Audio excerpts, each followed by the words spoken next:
Добар ден, започува уште едно ново издание на емисијата 0+ месеци на телевизија Телма. Многу сметаат дека ноќното мокрење представува израз на детски бунт или револт кон родителите за постигнување одредена цел. Но тоа е сосема погрешно, бидејќи се работи за нарушување кое што бара адекватно лекување.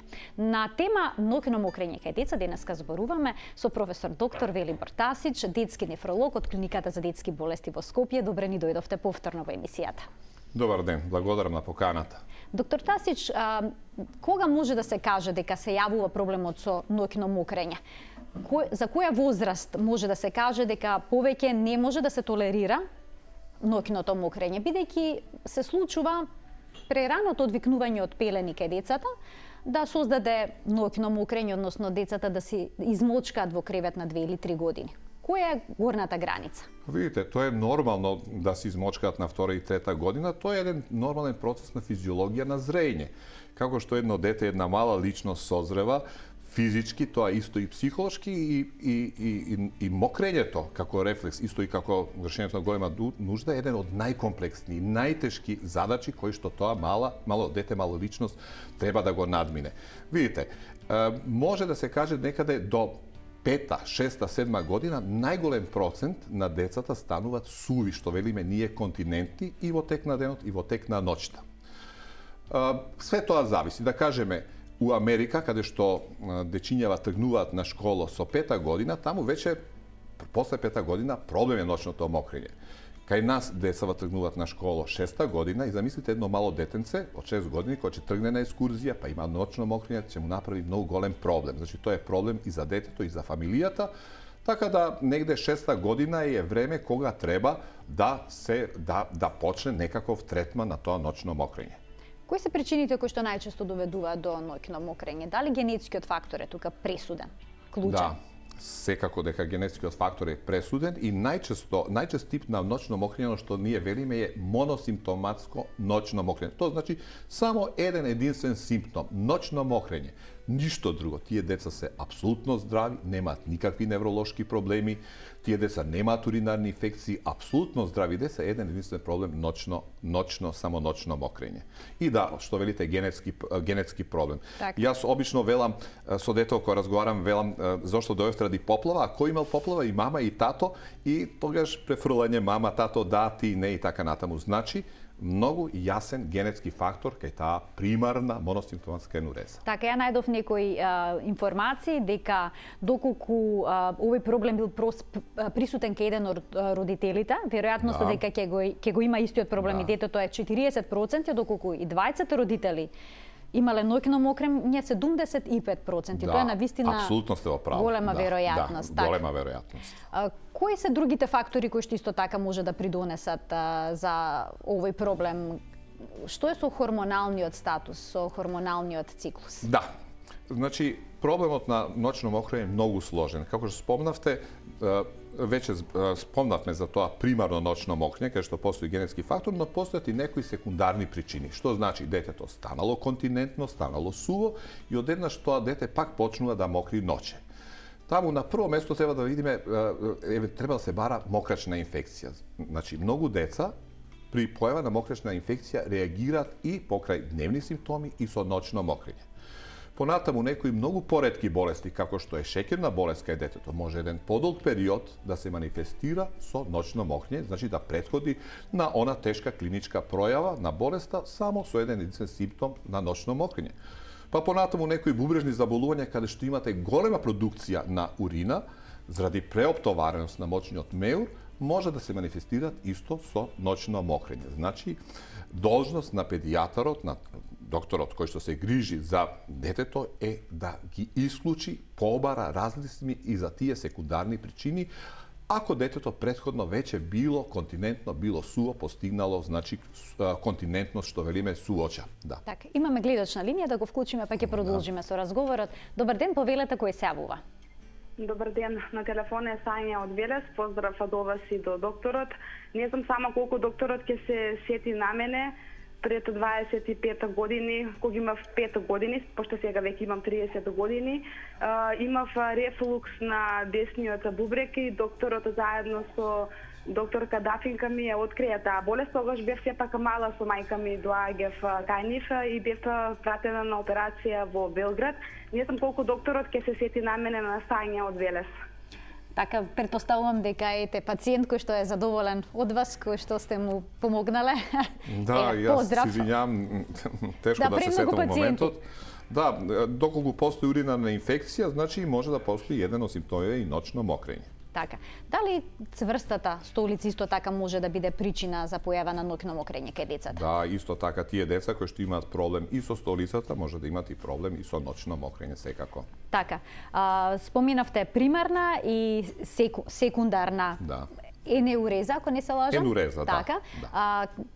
Дали почесто се јавува кај девојчиња или кај момчиња? Да, почесто се јавува кај момчиња. Зошто е тоа така? Не може да ви кажам. Не знам точно зошто е. Така, значи нема одговор на уката. Да, епидемиолошки податоци велат дека е почеста кај машкиве. Така. Дали овие деца цврсто спијат? Да, еден од големите проблеми е и цврстиот сон. Значи, ночното мокрење треба да го гледаме заради постоење на 3 механизми. Значи, едниот механизам е прецврст сон, значи тие деца тешко се разбудуваат. Вториот механизам е недоволна продукција на хормонот, на хипофизата, кој што треба да ја задржи водата во организмот. И третиот механизам е мал капацитет на мочен меур. Некојаш постои еден фактор, а некојаш постои комбинација на 2 или на 3 фактора. Така. Важно е да се нагласи дека ноќното мокрење не се случува намерно, дека децата тоа не го прават намерно. Тоа представува голем стрес. Како за децата споминавте? Представува стрес и за родителите. Јас тука најдов уште некои информации дека ноќното мокрење на 3-то место на листата со стресни животни настани веднаш после разводот на родителите и родителските кавки. Како ноќното мокрење влијае на децата? Дали влијае на психолошки план? И како влијае на психа на едно детенце, значи тоа детенце се повлекува, станува срамежливо, ја губи социјален контакт. Замислите како тоа се осеќа кога иде на екскурзија и кога наутро неговите другарчиња ќе приметат дека неговиот кревет е влажен. Значи тие деца се повлекуваат, стануваат повлечени, ја губат самодовербата. И тоа може многу да се одрази и на вкупниот психосоцијален развој на личност, значи личноста се формира до пубертет и понатаму. Има големо значење, а факт е да 1% на возрастни имаат ночно мокрење, да кажеме 1 до 2% на возрастни исто имаат ночно мокрење. Што не е мал процент. Може да мислите што тоа значи за психа на една личност. Така. Имаме уште двајца гледачи кои што се на линија. Добар ден, повелете, ќе го вклучиме првиот. Кој е вашето прашање? Ало, добар ден. Добар ден. Сакам да прашам поздрав до вас. Благодарам. Мојата керкичка е 6 години. Нема прекинато со мокрење, ставаме уште пелени, дали да продолжиме. Значи, мојот проблем беше до 7 години. Така? И тоа ми е прашањето, дали да продолжиме со пелени, кога ја будам, значи станува сува, ќе се измокри и си легнува пак. Така. Премногу тешко спие. Значи има многу тежок сон. Да. Така. Ви благодарам што се јавивте. Дали пелени се препорачуваат? Индивидуално треба да се процени. Од една страна, ако ставате пелени, тие деца ќе бидат опуштени. Без пелена на некој начин тие се мобилизираат. Секако да на 6 години веќе ова детенце треба некаков третман. Значи третманот може да биде медикаментозен, може да биде со аларм, секако дека тука треба да иде и психотерапија. Бидејќи госпоѓата спомна дека дето има тврд сон, значи прва работа треба да ја наголеме мотивацијата кај детето. Тука е ролјата на психолозиве. Треба многу да се наголеми мотивација за да тој сон кај децата биде поплиток. Еве, конкретно прашање до вас. Вие утреден треба да патувате, имате лет рано наутро за Америка, дали вие таа ноќ можете да спиете мирно? Вие цела ноќ има да мислите да не го изгубам таксито, да не мислам. Така едно детенце, ако има желба, ако има мотивација, тоа има да има поплиток сон. Многу значи. И тука е ролјава на психолозите да ни помогнат како да ја наголеме мотивација кај едно дете за да се надмине проблемот на ночно мокрење. Така, што е голем проблем во денешно време да се мотивира дете, бидејќи се задоволни од се. Тоа е проблем. Тоа е уметноста на кој начин, значи, која ќе биде награда за едно детенце. Која ќе биде наградата за да тоа детенце се мотивира. Тука е ролјата на психологот да ни помогне. Имаме уште еден гледач на линија. Добар ден, повелете, кој се јавува? Добар ден. Поздрав до докторот. Благодарам. И до вас. Имам едно прашање. Имам девојче, 11 години. Има уринарна инфекција Ешерихија коли. Претходно имаше ноќно мокрење, ама со тек на пиење на лек дитропан веќе нема. И сега нема, докторката не и дава никаков лек за уринарната инфекција. Еве 5-6 години колку што ја има таа бактерија. И ќе го замолам докторот што да понатака да превземеме. Така, благодарам што се јавивте. Спрема изјавата на госпожата, најверојатно се работи за една ситуација, то не е инфекција, се нарекува асимптоматска бактериурија, предпоставувам дека вашата ќерка нема симптоми за уринарна инфекција, печење, пржење, често мокрење, а бактеријата е постојано присутна. Сметам дека ваша докторка многу правилно постапила што не дала антибиотик. Значи, ова ситуација, доколку се работи за асимптоматска бактериурија, не сме да се третира. Значи, не треба да се дава никаков антибиотик. А проблемот на ноќното мокрење кај вас е надминат. Така. Го споменав, кога сме кај ноќното мокрење, ја споменавме улогата на психологот. Ајде сега да споменеме улогата на нефрологот. На педијатрот пред се. Ајде да започнеме со педијатрот. Педијатрот најнапред кај кого треба да го упати родителот со детето? Па, јас мислам дека педијатрот може, е способен, има капацитет да скринира, значи да открие кое дете има ноќно мокрење, кое дете има она примарна, што велиме, моносимптоматска енуреза и што он може да третира. Се друго што е комплицирано, секундарна, таму каде што се работи за некаква секундарна болест. Предпоставувам на случајот на госпоѓата од Преска, каде што детето примало дитропан, каде имало одредени проблеми со мочниот меур, понатаму секундарни болести, бубрежни, рефлукс и така натаму, значи се тоа е во надлежност на педијатар нефролог. Мислам дека на примарно ниво нашите педијатри денеска се сосема добро обучени, ние имаме и работилници, мислам дека тие може сосема добро да извршат диференцијација што може да се реши на примарно ниво, а што може да се прати до терцијарна установа клиниката за детски болести, тоест нефролошката служба. Зошто е важно лекувањето да почне што порано? Па пред се лекувањето, ако се работи за примарна енуреза, ради ради психолошкиот статус на личноста. А ако се работи за некоја секундарна форма, мора да го најдеме разлогот и порано да почне да третираме. Значи, ако се работи за некаква хронична бубрежна болест, да преку тоа ноќно мокрење ние на време ја диагностицираме и правилно третираме и спречиме компликации. Така. Кога се дава така наречена хормонална терапија? Родителите знаат да ја наречат хормонална терапија, иако не се работи за класична хормонална терапија. Во правост. Тоа не е хормон, тоа е аналог. Значи, тоа е лек кој што ја имитира функција на хормонот. Хормонот се нарекува антидиуретски хормон. Што значи антидиуреза? Значи, го намалува количеството на урина што се измокрува во тек на ноќта. Практички тоа не е хормон, тоа е еден лек кој што имитира функција на хормон и кој што во тек на ноќта ја намалува продукцијата на урината. Треба за 50% да се намали ноќна продукција на урина споредено со дневна продукција. Така, дали овие деца повеќе се излачува урина во текот на ноќта?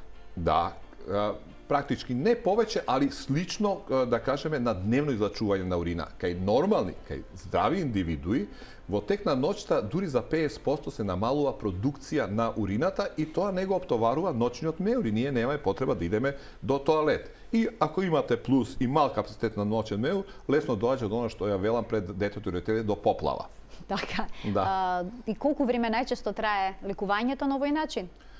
За колку време треба да има некакви резултати? Да. Да се види дали делува или не? Да, лекувањето со терапија медикаментозна, со дезмопресинот, тоа е тој аналог хормонски, трае 6 месеци, а ефектот се очекува за месец до 2. Ако за месец до 2 дена нема ефект на терапија, онда треба случајот повторно да се ревалуира, значи треба да го видираме случај да бараме некоја друга причина. Така.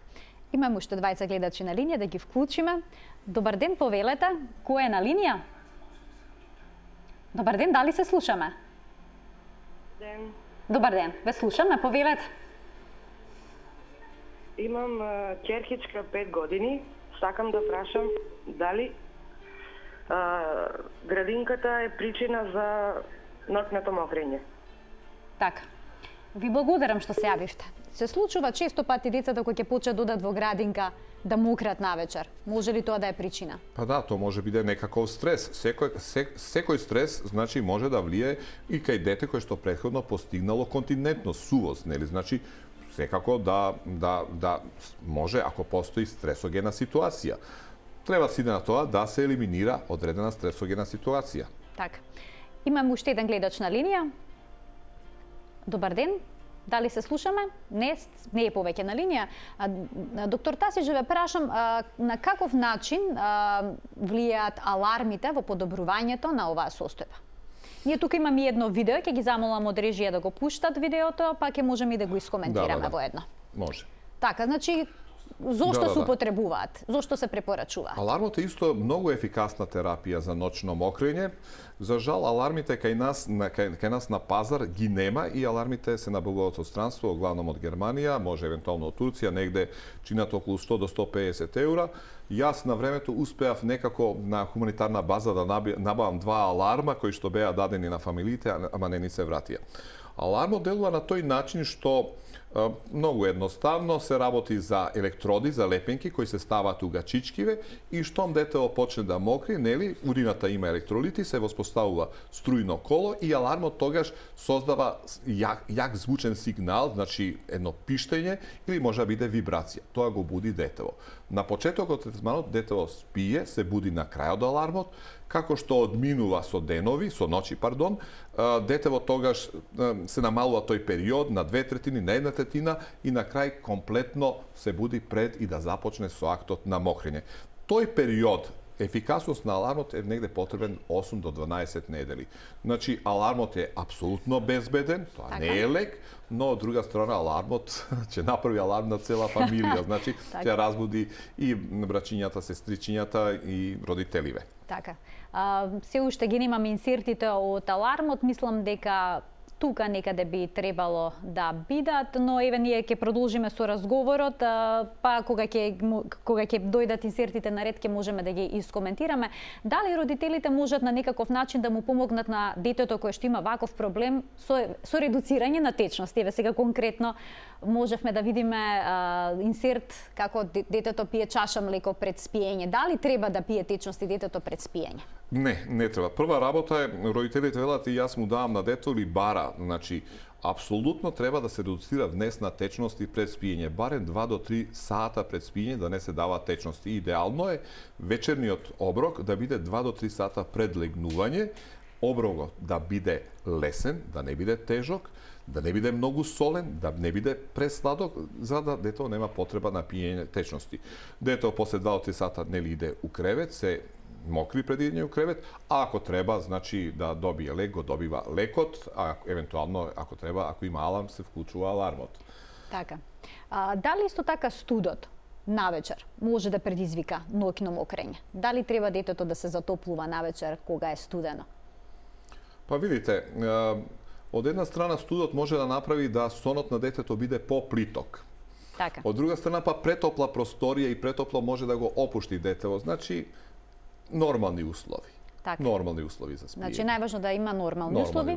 Ние имаме двајца гледачи повторно на линија, ќе ги вклучиме, па можеме подоцна да го искоментираме видеото со алармот. Добар ден, повелете кој се јавува. Ало, добар ден. Добар ден, повелете, во програма сте вклучени. Кој е вашето прашање? Би сакала да го прашам докторот за синот кој што има 4 години. Така. Пред 10 дена по едно подолго играње во снег почна да мокри навечер, а претходно не мокреше. Дали да треба да се однесе на лекар или треба нешто ние дома да превземеме? Така, ви благодарам што се јавивте. Да, доколку ноќното мокрење се појавило, а претходно дето било суво континентно, секако не било лошо да го прегледа вашиот доктор и бар еден најобичен преглед на урина да направи. Така. Еден минимум. И да го вклучиме вториот гледач кој што е на линија. Добар ден, повелете, вие сте во 0N+. Ало, добар ден. Добар ден. Јас сакам да прашам за моите внуци. Машкото има 8, веќе 9 година тера, а девојчето 6 и она 7 година тера. И се уште ноќно, мислам, мократ ноќе, меѓутоа, девојчето е не толку често. Меѓутоа, и синот и снаата мокреле ноќе. Так. И како што слушнав од докторот што кажа, дали освен тоа слушнав некој дека употребува некој од тој витропан или како се вика лек, дали покрај тоа што е 75% веројатноста генетска и дали треба исто така да се направат некои други прегледи.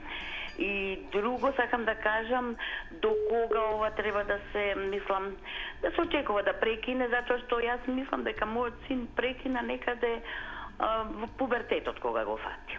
Така. Ви благодарам. Ви благодарам што се јавиште.